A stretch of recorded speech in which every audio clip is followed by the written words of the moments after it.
قيل للسعادة: كيف تأتين؟ قالت: آتي حين تعلم كل نفس أن لن يصيبها إلا ما كتب الله لها، وتأتي الراحة لكن بالرضا. امتى الأيام دي تعدي بقى؟ عايزة أكبر. امتى الأيام دي تعدي بقى؟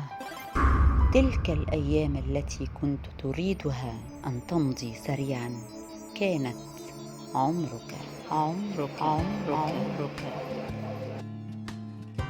لا تبكي على الدنيا لطالما آخرها الرحيل، واجعل ثقتك بالله ليس لها مثيل، وتوكل على الله حق التوكل فإنه على كل شيء قدير. واستغل حياتك بذكر وشكر الله تجد كل ما فيها جميل، وأكثر من الاستغفار إنه للهموم يزيل.